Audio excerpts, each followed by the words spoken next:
Capítulo 20. Os trabalhadores da última hora. Instruções dos Espíritos. Os últimos serão os primeiros. Missão dos Espíritas, os trabalhadores do Senhor. Ponto 1.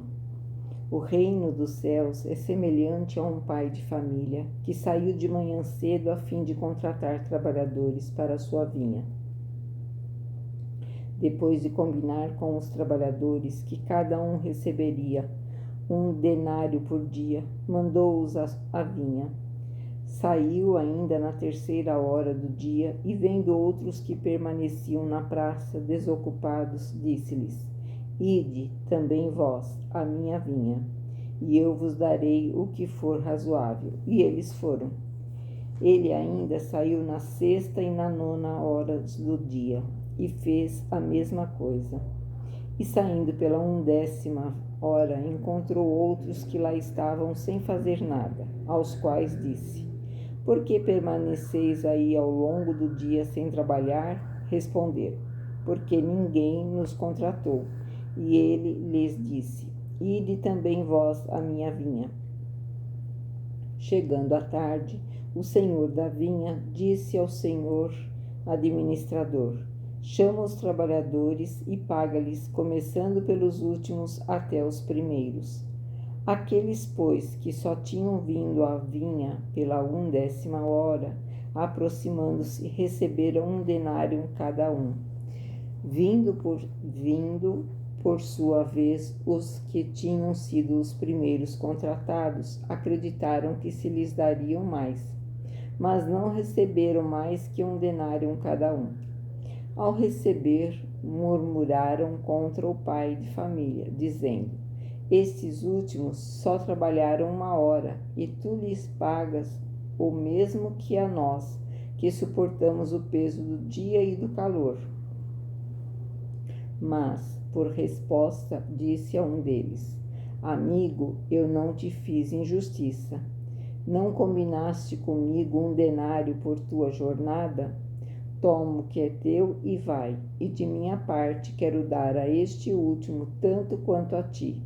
Então não me é permitido fazer o que eu quero? Ou teu olho é mau porque sou bom? Assim os últimos serão os primeiros, e os primeiros serão os últimos, porque há muito chamados e poucos escolhidos. Mateus, capítulo 20, versículos 1 a 16. Ver também Parábola da Festa de Núpcias, capítulo 18, número 1. Instruções dos Espíritos. Os últimos serão os primeiros. Ponto 2. O trabalhador da última hora tem direito ao salário, mas é preciso que sua boa vontade o tenha mantido à disposição do senhor que devia empregá-lo, e que esse atraso não seja fruto de sua preguiça ou de sua má vontade. Tem direito ao salário, pois desde a outrora esperava impacientemente aquele que enfim iria chamá-lo ao trabalho. Era trabalhador, apenas lhe faltara em que trabalhar. Mas se tivesse recusado o trabalho a cada hora do dia, se tivesse dito: Tenhamos paciência, o descanso me é doce, quando soar a última hora será tempo de pensar no salário da jornada, que necessidade tenho de me incomodar por um senhor que nem conheço, que não amo? Quanto mais tarde, melhor. Estes, meus amigos, não terá o salário do trabalhador, mas o da preguiça. Que será, então, daquele que, em lugar de ficar simplesmente na ociosidade, tiver empregado as horas destinadas ao trabalho do dia em cometer atos culpáveis? Que tiver blasfemado contra Deus, derramado o sangue de seus irmãos, levado perturbação às famílias, arruinado homens de boa fé, abusado da inocência, enfim, que tiver chafurdado em todas as ignomínias da humanidade. Que será, pois, deste? Ser-lhe-á suficiente dizer na última hora: Senhor, eu empreguei mal o meu tempo, toma-me até o fim do dia e que eu faça um pouco da minha tarefa e dá-me o salário do trabalhador de boa vontade? Não, não. O Senhor lhe dirá: não tenho trabalho para ti no momento. Desperdiçaste teu tempo, esqueceste o que aprendeste. Não podes mais trabalhar em minha vinha. Recomeça, pois, a aprender, e quando estiveres mais disposto, virás até mim, e eu te abrirei meu vasto campo, e poderás trabalhar nele e qualquer hora do dia. Bons espíritos, meus bem-amados, sois todos os trabalhadores da última hora.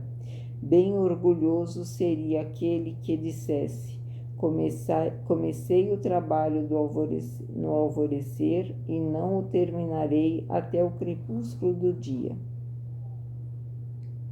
Todos vós viestes quando fostes chamados, um pouco mais cedo ou um pouco mais tarde, com a encarnação da qual carregais os grilhões. Mas por quantos séculos seguidos o Senhor não vos chamou à sua vinha sem que nela quisesseis entrar?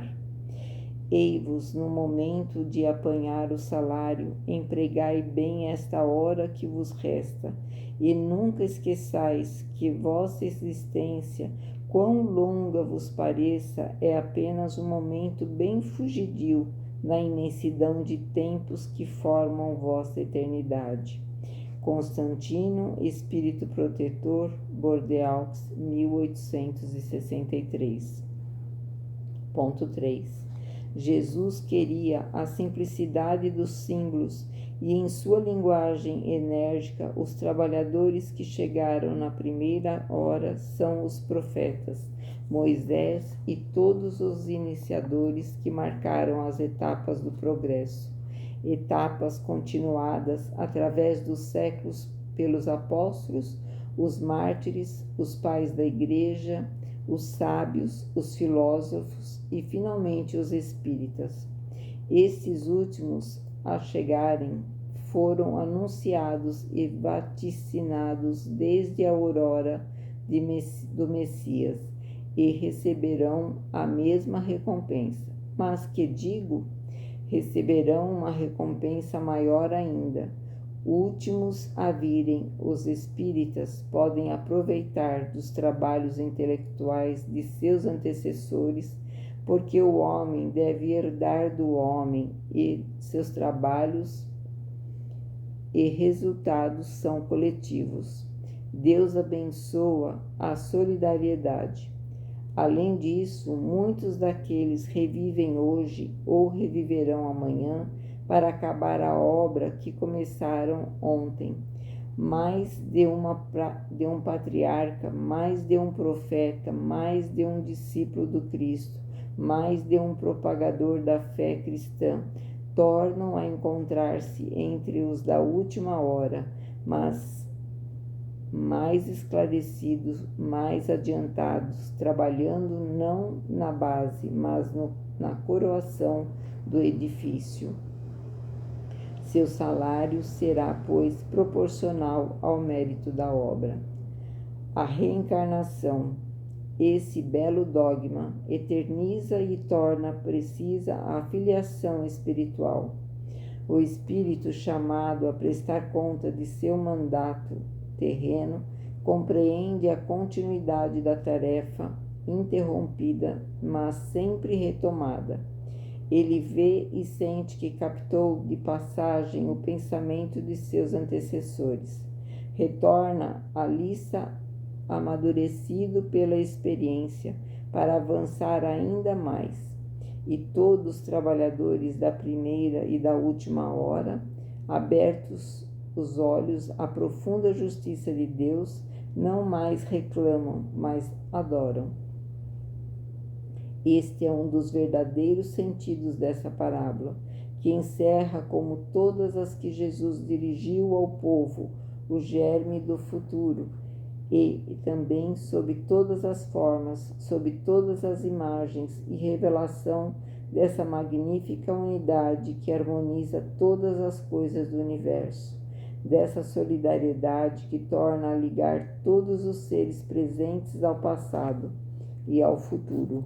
Henry Amy, Paris, 1863. Missão dos Espíritas. Ponto 4. Já não ouvis agitar a tempestade que deve arrebatar o velho mundo e absorver no nada a soma das iniquidades terrenas? Ah, bendizei o Senhor, vós que pusestes vossa fé em sua soberana justiça, e que, novos apóstolos da crença, revelada pelas vozes proféticas superiores, ides pregar o novo dogma da reencarnação e da elevação dos espíritos. Segundo tenham bem ou mal cumprido suas missões e suportado suas provas terrenas.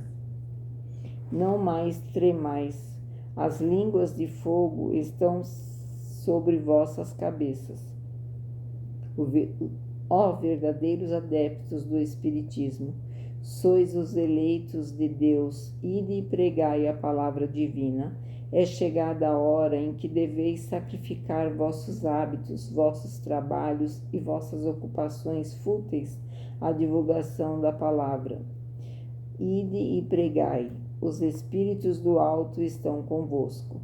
Certamente falareis a pessoas que não irão querer escutar a voz de Deus, porque essa voz incessantemente os chama à abnegação. Pregareis o desinteresse aos ávaros, a abstinência ao devasso, a mansuetude aos tiranos, domésticos e aos déspotas. Palavras perdidas, eu sei, mas que importa? É preciso regar com vossos suores o terreno em que deveis semear, pois ele não frutificará e não produzirá senão sob os esforços reiterados da pá e do arado evangélicos. Ide e pregai. Sim, todos vós, homens de boa fé, que sabeis de vossa inferioridade quando olhais os mundos distanciados no infinito, parti em cruzada contra a injustiça e a iniquidade. Ide e derrubai o culto do bezerro de ouro, que invade mais espaço a cada dia. Ide, Deus vos conduz, homens simples e ignorantes. Vossas línguas irão soltar-se e falareis como nenhum orador fala. Ide e pregai, e as populações atentas acolherão com alegria vossas palavras de consolação, de fraternidade, de esperança e de paz. Que importam as emboscadas que se armarão em vosso caminho? Só os lobos serão presos nessas armadilhas para lobo, porque o pastor saberá defender suas ovelhas contra os imoladores carniceiros.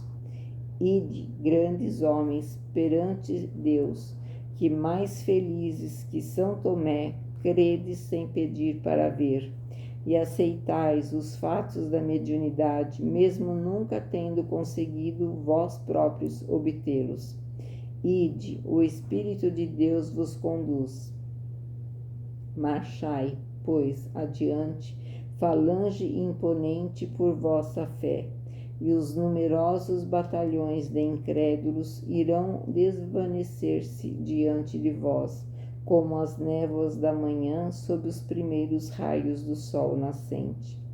A fé é a virtude que levantará montanhas, vos disse Jesus, mas mais pesados que as mais pesadas montanhas jazem no coração dos homens a impureza e todos os vícios da impureza. Parti, pois, com coragem para levantar essa montanha de iniquidade, que as gerações futuras não devem conhecer senão em forma de lenda, como vós mesmos não conheceis senão muito imperfeitamente o período dos tempos anteriores à civilização pagã.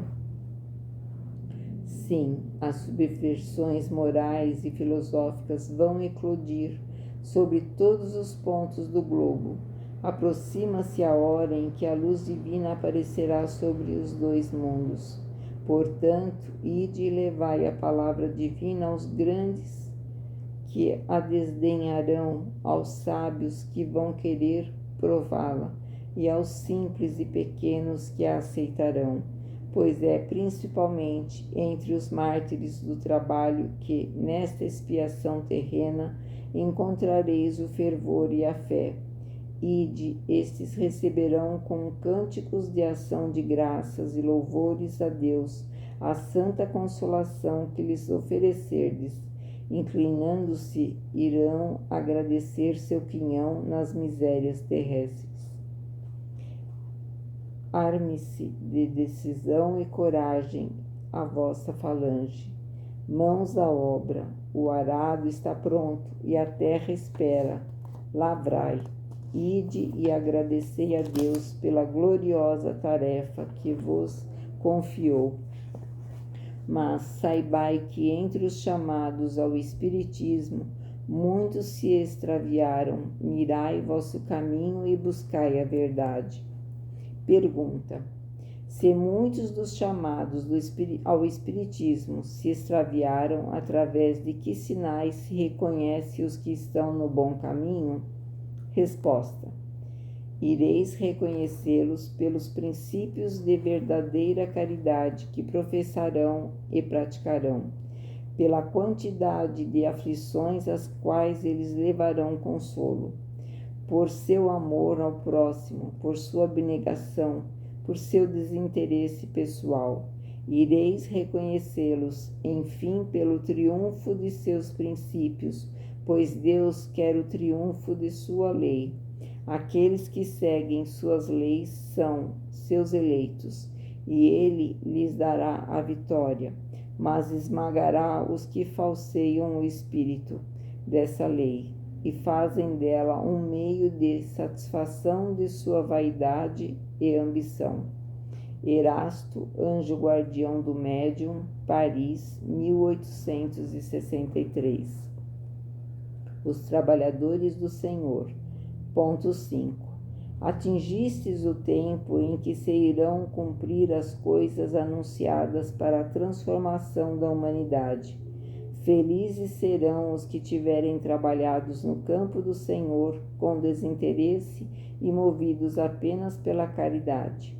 Seus dias de trabalho serão pagos 100 vezes mais do que pensavam receber. Felizes serão os que disseram a seus irmãos: irmãos, trabalhemos juntos e unamos nossos esforços a fim de que o Senhor, ao chegar, encontre o trabalho acabado. Pois o Senhor lhes dirá: vinde a mim, vós que sois bons servidores, vós que calastes vossos ciúmes e vossas discórdias, para impedir que o andamento do trabalho sofresse com isso. Mas infeliz daqueles que, por suas dissensões, retardarem a hora da colheita, pois virá a tempestade e eles serão levados pelo turbilhão e gritarão: graças, graças, mas o Senhor lhes dirá: por que pedis graças, vós que não tivestes piedade de vossos irmãos e que vos recusastes a estender-lhes a mão, vós que esmagastes o fraco em lugar de apoiá-lo? Por que pedis graças, vós que procurastes vossa recompensa nas alegrias da terra e na satisfação de vosso orgulho? Já recebestes a vossa recompensa da maneira que a queríeis. Não peçais nada a mais. As recompensas celestes cabem àqueles que não pediram as recompensas da terra. Deus faz, neste momento, a enumeração de seus servidores fiéis e marca com seu dedo aqueles que só têm a aparência do devotamento, a fim de que não usurpem o salário dos servidores corajosos, pois ele confiará os postos mais difíceis no grande trabalho de renovação pelo Espiritismo, aqueles que não recuaram ante sua tarefa e então se cumprirá esta fala. Os primeiros serão os últimos, e os últimos serão os primeiros no reino dos céus. O Espírito da Verdade, Paris, 1862.